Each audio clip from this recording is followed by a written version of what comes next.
नमस्कार मैत्रिणींनो, कशा आहात? तर चला, आज आपण बनवणार आहोत मस्त असे साबुदाणा वडे.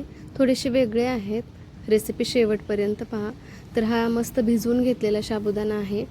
त्यामध्ये चवीनुसार लाल तिखट टाकणार आहे आणि शेंगदाण्याचं कूट जाडसर कुटून घेतलेलं आहे.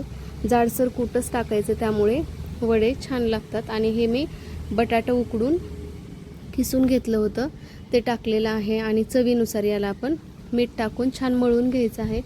तुम्ही लाल तिखटाऐवजी यामध्ये हिरव्या मिरचीचाही वापर करू शकता.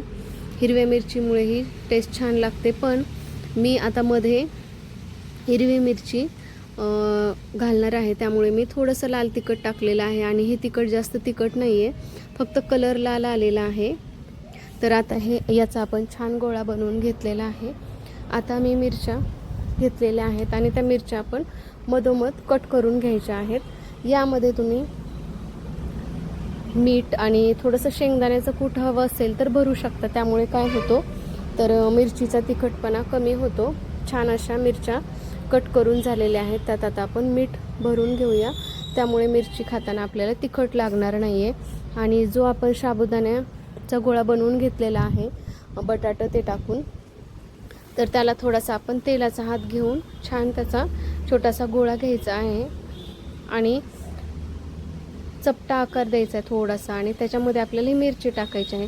आणि गोळा थोडासा पतलाच घ्यायचा. जर जास्त मोठा गोळा घेतला ना, तर काय होईल, मधला भाग जो आहे ना वड्याचा, तो कुरकुरीत होणार नाही, तो कच्चा राहू शकतो. त्यामुळे एकदम पतला गोळा करायचा आहे आणि फक्त त्यामध्ये मिरची बसेल एवढाच तो करून घ्यायचा आहे. आणि हाताच्या साहाय्याने त्याला थोडंसं दाबून मस्त गोळे बनवून घ्यायचे आहेत मिरचीच्या आकाराचे. बघू शकता तुम्ही, अगदी कमी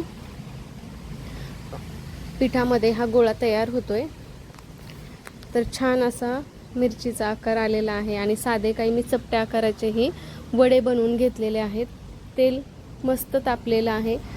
आपण वडे बनवेपर्यंतच तेल तापायला ठेवलेलं होतं. छान कडक तेल तापलेलं पाहिजे, नाहीतर काय होतं, वड्यामध्ये खूप तेल राहतं. जर तेल तापलेलं नसेल ना, तर वडे हे तेल पकडतात. आता मस्त तेल तापलेलं आहे, त्यामुळे आपण छान कुरकुरीत वडे तळून घेणार आहोत. खूप वेळा याला हलवायची गरज नाही, 1-2 वेळा हलवायचे. एक साईड पूर्ण तळू दिलेली आहे आणि आता आपण साईड बदललेली आहे. छान असे कुरकुरीत वडे तयार होणार आहेत. यासाठी आपण हवं असेल तर हिरवी चटणी, ओलं खोबरं आणि शेंगदाणे दही टाकून बनवू शकतो, किंवा दह्यासोबतही हे वडे खायला खरंच खूप छान लागतात. तर आता आषाढी एकादशी जवळ आलेली आहे, तर तुम्ही या पद्धतीने नक्की वडे बनवून पहा. नेहमी आपण गोल आकाराचे वडे बनवतो, पण यावेळेच्या आषाढी एकादशीला काहीतरी कबाबसारखे साबुदाणा वडे बनवणार आहोत. तर तुम्हाला रेसिपी आवडली तर नक्कीच लाईक करा आणि नवीन असाल तर चॅनलला सबस्क्राईब करायला विसरू नका. मस्त असे कुरकुरीत साबुदाणा वडे आपले तयार झालेले आहेत. तुम्ही मस्त बनवा आणि मस्त खा. दह्यासोबत किंवा चटणीसोबत तुम्हाला आवडेल त्यासोबत तुम्ही खाऊ शकता. आणि तुम्हाला ही रेसिपी कशी वाटली हे कमेंट करून सांगायला विसरू नका. चला, भेटूया.